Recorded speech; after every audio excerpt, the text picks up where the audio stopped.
गिबियावनो बाक्सा जिल्ला दुलाराय बर' फरायसा आफादनि बे 18थि बोसोरसालिया जथुम्मानि गेजेरजों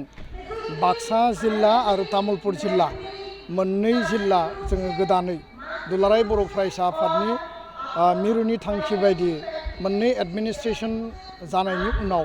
जोङो दिनै बोखावनानै होबाय आरो नैबे जथुम्माजों बाक्सा जिल्लानि गोदान आफादगिरि गाहाय नेहाथारि आरो तामुलपुर जिल्लानि गोदान आफादगिरि गाहाय नेहाथारि जों मोननो हाबाय। दुलाराय बर' फरायसा आफादनि हाबा मावनायनि गेजेरजों बर' माहारिया दिनै बुहुमाव सिनाय जाबाय आरो बुहुमाव दिनै बर' माहारिया गोग्गायै थांना थानो थाखाय दिनै मोनसे साहस मोनबाय आरो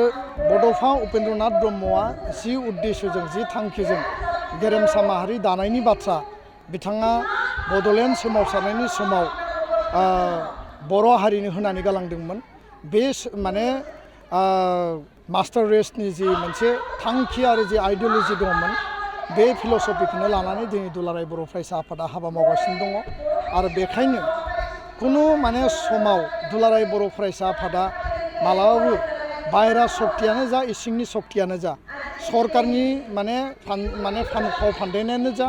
बा गुबुन गुबुन लेयारनि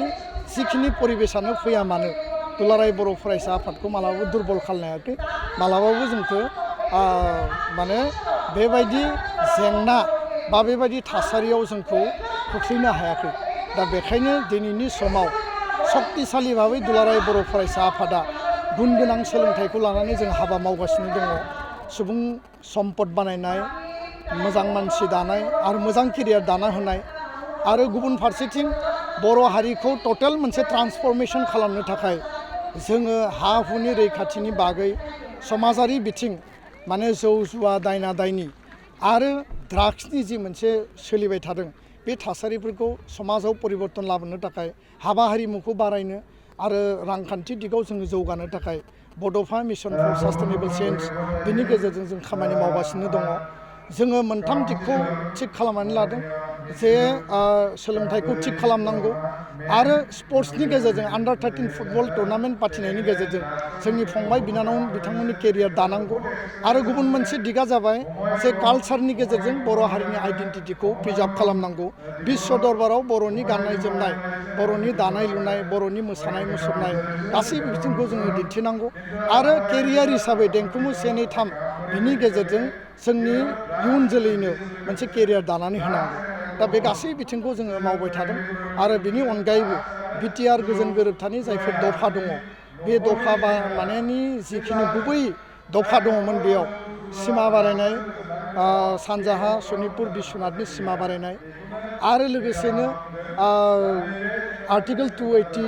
माने जि डाइरेक्ट फाइनेन्स मर अट'नमिनि बाथ्रा बेयाव लिरनाय दङ, कार्बि आंलंनि एसटि हिलनि बाथ्रा दङ, स्कुल कलेज प्रभिन्सियेलाइजनि बाथ्रा, एनडिएफबिनि रिहेबिलिटेसन, मार्टियार परियालनि एक्सग्रेसिया होनाय, डाइरेक्ट रिक्रुटमेन्ट होनाय बा बिनि अनगायैबो जेलाव थानाय एनडिएफबि बिथांमोनखौ बाहेरायाव लाबोनाय बे गासै खामानिखौ दुलाराय बर' फरायसा आफादा मावबाय थादों आरो जोङो मोनसे थिग खालामनानै लादों एबसुनि जानो गोनां 2023नि 26, 27, 28, 29 सानब्रैनि जि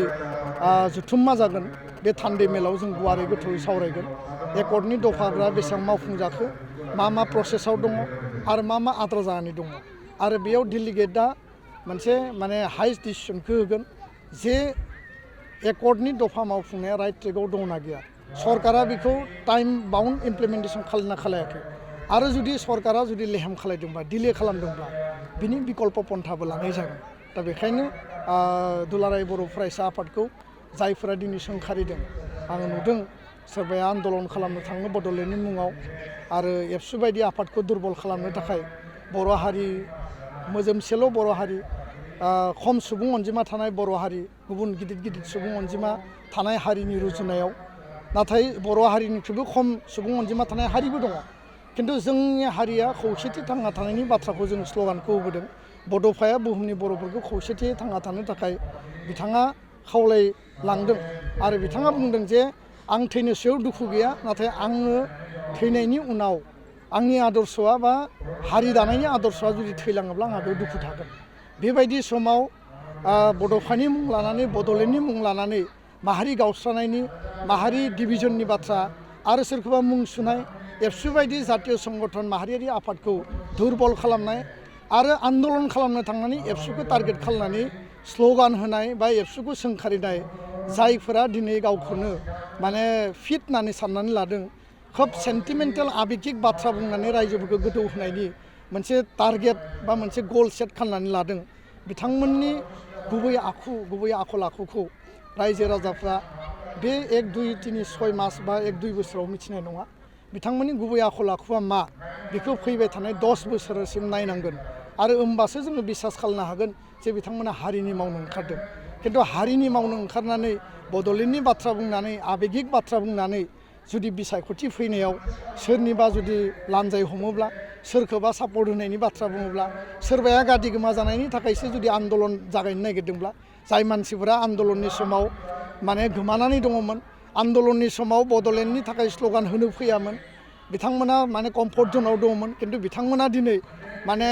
गादि गोमा जानानै सोरबाया बिथांमोनखौ थुनज्लायनानै अर्गेनाइज खालामनानै माहारियारि आफाद होननानै गावखौ जुदि जाहिर खालामना लायोब्ला बेथ' हारिनि थाखाय दुखुनांथाव आरो दुलाराय बर' फरायसा आफादा माहारिनि आफाद जोङो रायजो राजानि सिथ्लायाव रायजो राजानि गोरबोआव जोनोम मोननाय आफाद आरो बे आफादा मालाबाबो दुरबल जाया ना सरकारनि सक्तिजों दुरबल जागोन ना माहारिनि इसिंनि सक्तिजों दुरबल जागोन ना सोरबा बायजो माने हारिनि सक्तिजों दुरबल जागोन बेबायदि माने एग्जामिनेसनखौ बेबायदि गोब्राबनिफ्राय गोब्राब आनजादखौ